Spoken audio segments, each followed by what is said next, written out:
അയ്യോ മറ്റേ എനിക്ക് വിജയിനൊക്കെ പറയുമ്പോ വേറൊരു ചൊക്കുടിയനെയാണ് ഓർമ്മയാണ് നമ്മുടെ നാട്ടിലൊരുത്തോണ്ടെ ഒരു വെറുപ്പിക്കണ ഒരുത്തൻ. അവൻ ഒന്ന് മിണ്ടാതിരിക്കണമെന്ന് എനിക്ക് പലപ്പോഴും അവനത് പറയണേ. ചൊക്കിടി എന്നൊക്കെ പറയുമ്പോ എന്താ പറയാ, സ്വന്തം കണ്ണാടിയിൽ നോക്കിയിട്ട് വിളിക്കുക, അല്ലാതെ എന്നെ കളിയാക്കാൻ നിൽക്കണ്ട. എന്നെ കളിയാക്കാൻ നിനക്കൊരു അധികാരമില്ല, അത് മനസ്സിലാക്കുക. നീ എന്ത് പറഞ്ഞ് എന്നെ ഇതാക്കുന്ന പറഞ്ഞു നീ കാരണം ഇപ്പൊ എനിക്ക് എന്താ പറഞ്ഞാൽ പുറമേക്ക് എനിക്ക് ഇറങ്ങി നടക്കാൻ പറ്റാത്ത ഒരു ഇതാണ് ഈ ചീത്തപ്പേരുമാണ്. നാട്ടിലാണ് ഇവൻ. ഇപ്പൊ ചൊക്കിടിയാൻ സ്വന്തം കണ്ണാടി നോക്കിയിട്ട് സംസാരിക്കട്ടോ, അല്ല ഇനിയല്ല പറയണ്ടേ. ചൊക്കിടിയ നീ തന്നെയാണ്, മനസ്സിലായി. ഇവിടെ ചെസംബ്രോ ഇരുന്ന് അനങ്ങുന്ന നോക്കിയേ, നോക്കിക്കോളെ. പുറമേക്ക് എനിക്ക് ഇറങ്ങി നടക്കാൻ പറ്റാത്ത ഒരു ഇതാണ് ഈ ചീത്തപ്പേരുമാണ്. ഇപ്പൊ ചൊക്കിടിയാൻ സ്വന്തം കണ്ണാടി നോക്കിയിട്ട് സംസാരിക്കട്ടോ, അല്ല ഇനിയല്ല പറയണ്ടേ.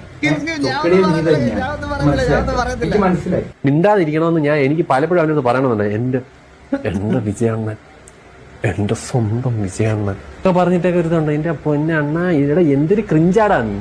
ഷസാമേ, ഞാനൊരു കാര്യം ചോദിക്കട്ടെ. എന്റെ അണ്ണൻ എന്ന് പറഞ്ഞാല് എന്റെ ഏട്ടനെ പോലെ, എന്റെ അച്ഛനെ പോലെ, എന്റെ മാമനെ പോലെ ഈ സാധനമാണ് ഞാൻ പുള്ളിക്ക് കൊടുത്തിട്ടുള്ളത്. അത് നിനക്കൊന്നും പറഞ്ഞാൽ മനസ്സിലാകൂലതാ, നിനക്കൊന്നും പറഞ്ഞിട്ട് കാര്യമില്ല. ഞാൻ പുള്ളീനെ അങ്ങനെ ഒരു എല്ലാ സ്ഥാനത്തിലാണ് നിർത്തിയിരിക്കുന്നത്.